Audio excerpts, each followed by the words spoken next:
प्रिय विद्यार्थियों, आज की ऑनलाइन कक्षा में आपका स्वागत है। आपने पिछले सप्ताह अभ्यास सागर पाठ 1 प्रश्न संख्या 1 से लेकर के 7 तक प्रश्नों के उत्तर लिखे थे। आज आप उसी क्रम में प्रश्न संख्या 8वीं से 13वीं तक के प्रश्नों के उत्तर लिखेंगे। आपको पीपीटी भी भेज दी जाएगी जिसमें उत्तर लिखे हुए होंगे। आप उनकी हेल्प लेकर के और अभ्यास सागर की बुक भर लेंगे, ठीक है। तो आइए चलते हैं। प्रश्न संख्या 8, आओ दोहराएं। निम्नलिखित शब्दों के समान अर्थ वाले दो दो शब्द लिखिए। समान अर्थ का यहाँ तात्पर्य है पर्यायवाची से। पर्यायवाची आपको लिखना है।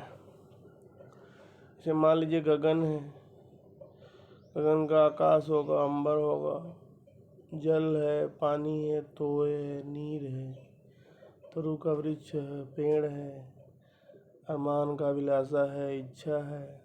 किरण का अंशु है, कर है। विघ्न का बाधा है और रुकावट है। इस तरह से ये पर्यायवाची शब्द हैं। उत्तर देख लें। गगन का नभ और आकाश, गगन लिखा है, इसको आप गगन दोबारा मत लिखिएगा, नभ और आकाश लिखिएगा। जल का पानी और नीर है। तरु का वृक्ष और पेड़ है। अरमान का इच्छा अभिलाषा है। किरण का अंशु है, रश्मि है। रश्मि का अर्थ भी किरण होता है। विघ्न का बाधा और कठिनाई, रुकावट भी हो सकता है, ठीक है। इसके पश्चात प्रश्न संख्या 9 पर आए। निम्नलिखित वाक्यों को कोष्ठक में दिए शब्दों के विलोम शब्द द्वारा पूरा कीजिए।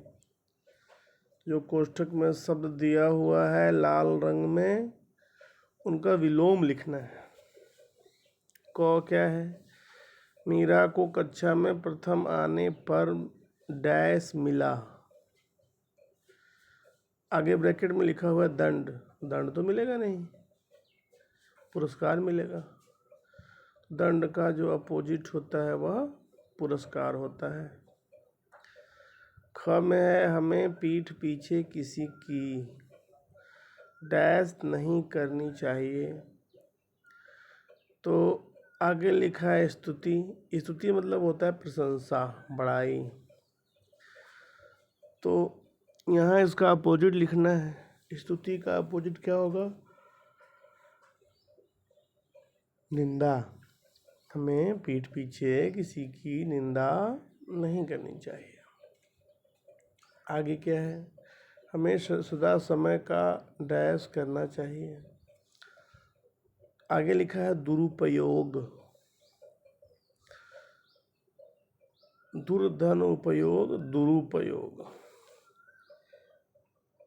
तो हमें समय का दुरुपयोग तो करना नहीं चाहिए, हमें समय का सदुपयोग करना चाहिए। क्या होगा? सदुपयोग।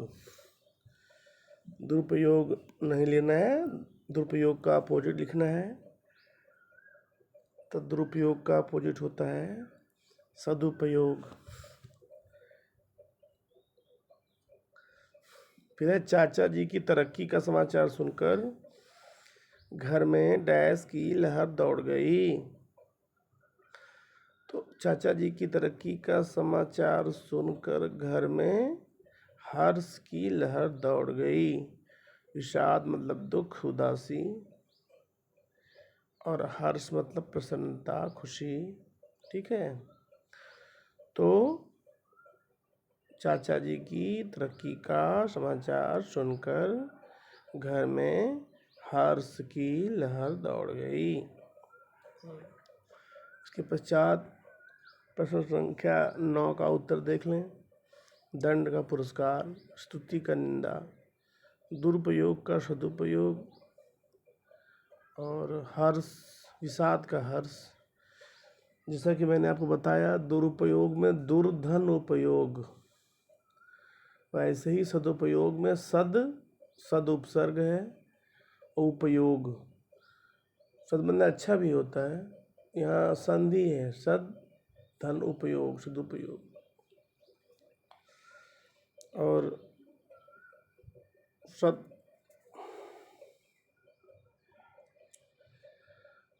प्रश्न संख्या 10, आप संयुक्त अक्षर और हलंत वाले शब्दों से भली भांति परिचित हैं। निम्नलिखित शब्दों को दोनों तरीकों से लिखना है। तो एक लिखा हुआ है, बाकी आपको लिखने को दिया गया है। देखिए लिखा है चिन्ह। कैसे लिखा हुआ है चिन्ह? ऐसे हम चिन्ह को बहुत गलत लिखते हैं। जब कभी भी आप देखेंगे कि चिन्ह को लोग च में छोटी लगा करके आधा न और ह लिख देते हैं, जबकि वो सही नहीं है। सही क्या होना चाहिए? च में छोटी आधा ह न चिन्ह। ठीक है। ह के नीचे हलंत। जब किसी व्यंजन के नीचे हलंत लग जाता है तो उस व्यंजन का उच्चारण आधा ही होता है, अधूरा होता है। ठीक है। क्योंकि बिना स्वर के सहयोग के किसी व्यंजन वर्ण का उच्चारण नहीं होता है, और होगा तो आधा हो, अधूरा होगा। से आगे है ब्रह्मा। तो ब्र ह के नीचे हलंत, म में आ की मात्रा ब्रह्मा। फिर है गड्ढा। ग है, ड है, ड के नीचे हलंत है, फिर ढा है। फिर है मिट्टी। मिट्टी को आप देखते होंगे कि ट के नीचे ट भी लिखा जाता है। तो आप लिख दें म में छोटी एक ट, उसके नीचे दूसरा ट, पड़ी, मिट्टी। विद्यालय, द के नीचे हलंत वाला है, इसको द्य भी लिखा जाता है, द्य एक वर्ण भी है। ठीक है। तो विद्यालय का द्य वर्ण जो है आप लिख दें। इसके पश्चात विद्वान। विद्वान को आपने द के नीचे व लिखा भी देखा होगा। ठीक है। तो विद्वान को आप लिख दें द के नीचे व आ न, विद्वान।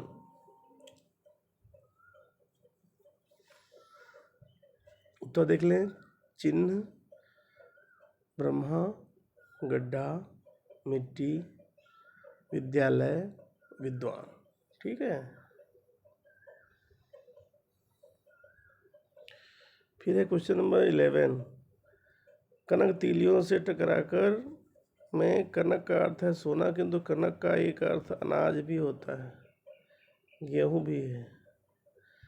निम्नलिखित शब्दों से एक से अधिक अर्थ हैं, इनका वाक्यों में प्रयोग कीजिए।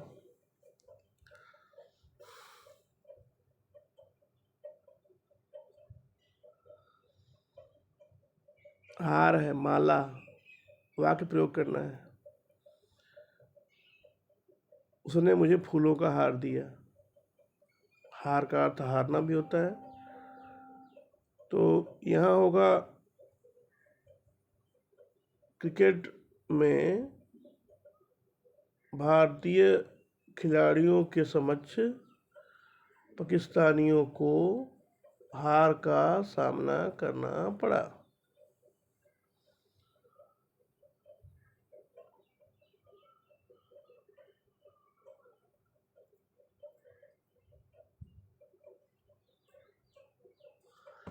अब है एक दिशा, उत्तर एक दिशा है। हिमालय पर्वत हमारे देश के उत्तर दिशा में है। जवाब अध्यापक के प्रश्नों के बच्चों ने उत्तर दिए। अंक, गोद, ठीक है। बच्चे माता के अंक में अपने आप को सुरक्षित पाते हैं। संख्या मेरे लिए 5 अंक शुभ है, ठीक है। उत्तर देखें। नेताजी की मूर्ति को फूलों की माला पहनाई गई। खेल में हारना जीतना लगा रहता है। दिल्ली उत्तर दिशा में है। मुझे इस सवाल का जवाब पता है।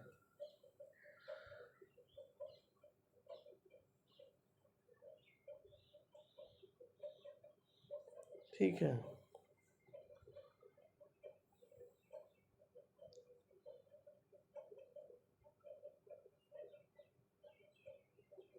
मेरी स्कूल की क्रम संख्या 13 है। ये प्रश्न का उत्तर है। इसके बाद निम्नलिखित वाक्यों में से क्रियापद का छांट कर उनके भेद भी लिखिए। धोबी ने कपड़े धोए। धोए सकर्मक, सकर्मक अकर्मक क्रिया पहचानना कठिन काम नहीं है, अभ्यास की जरूरत है। आप लोग क्रिया से प्रश्न करें, क्या किस किसे उत्तर मिले तो वह सकर्मक क्रिया है, न मिले तो अकर्मक क्रिया है, ठीक है। धोबी ने कपड़े धोए तो क्रियापद हो गया धोए, भेद हो गया सकर्मक। घोड़े दौड़ रहे हैं तो दौड़ रहे हैं ये क्रियापद है, और भेद हो गया अकर्मक। अकर्मक क्यों हुआ? क्या का जवाब कोई आ रहा है? नहीं। क्या दौड़ रहे हैं? घोड़े। नहीं, क्या का जवाब घोड़े नहीं होगा। कौन दौड़ रहा है तब घोड़े दौड़ रहा है, इसलिए कौन का जवाब करता होता है, ठीक है। इसलिए यहाँ अकर्मक क्रिया है। मैंने एक अच्छी कहानी पढ़ी। क्या पढ़ी? कहानी। पढ़ी क्रियापद है, सकर्मक है। पंडित जी ने फूल और प्रसाद बांटे। क्या बांटे? फूल और प्रसाद। तो उत्तर मिल रहा है, इसलिए सकर्मक क्रिया है। तो लिखें बांटे क्रियापद और सकर्मक, भेद सकर्मक। अचानक आंधी आई तो यहाँ जो है आंधी आने का है, तो आंधी जो है का आना, यहाँ भी आई क्रियापद है और भेद है अकर्मक।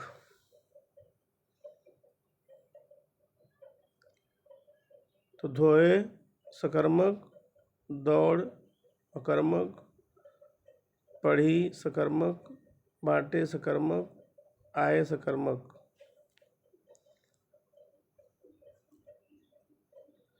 कई बार मनुष्य जीवन का लक्ष्य निर्धारित करने के साथ साथ किसी को अपना आदर्श भी मानता है। इसके आदर्शों और सिद्धांतों से प्रेरित होकर वह अपने जैसा बनना चाहता है, उसके जैसा बनना चाहता है।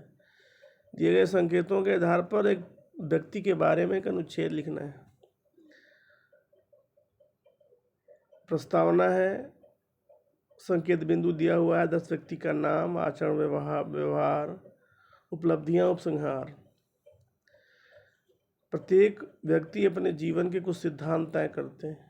ये सिद्धांत या तो उसके अपने बनाए हुए होते हैं या अपने किसी आदर्श व्यक्ति के होते हैं। मेरे आदर्श व्यक्ति हैं नेताजी सुभाष चंद्र बोस। इनका व्यक्तित्व सदा मुझे प्रेरित करता है। शत्रुओं के साथ उग्र और मित्रों के साथ सौम्य बने रहना मैंने इन्हीं से सीखा है। इनके आचरण और व्यवहार को अपने जीवन में उतार लेना सफलता के द्वार स्वतः ही खोल देता है। इनका अंग्रेजों की नज़रबंदी से निकलकर इंडियन नेशनल आर्मी के गठन तक का सफर इनके अद्वितीय नेतृत्व शक्ति का ही प्रमाण है। मैं इनकी काबिलियत, शिक्षा दीक्षा, आचरण व्यवहार, जुझारू प्रवृत्ति का कायल और बहुत बड़ा प्रशंसक हूँ। ठीक है। एक बात आप अवश्य देख लें पीछे, थोड़ा सा यहाँ गड़बड़ है। आय लिखा है 12 का अंग आय, जबकि आय नहीं है, आई है। आई सकर्मक लिखा हुआ है यहाँ। तो क्या आई? आधी आई। क्या का जवाब मिल रहा है, इसलिए यहाँ सकर्मक है। ठीक है। और एक जगह गलत ये लिखा हुआ है कि जो नेताजी को फूलों की माला पहनाई गई, ये इस तरह नहीं लिखना है। ये तो अर्थ का वाक्य बना दिया गया है। ये मैं वाक्य बना के दोबारा भेजूंगा, ये गलत है आंसर। ठीक है, ये ऑनलाइन क्रॉप किया गया है, तो ये गलत आंसर है। इसको आप, मैं लिख के दे दूंगा, आप लिख लीजिएगा। ठीक है। तो अभ्यास सागर का यह जो पाठ 1 है वो पूरा हुआ। इसे आप अवश्य लिख लें, और इसके बाद अगली क्लास में पाठ 2 हम करेंगे। ठीक है, तब तक के लिए धन्यवाद।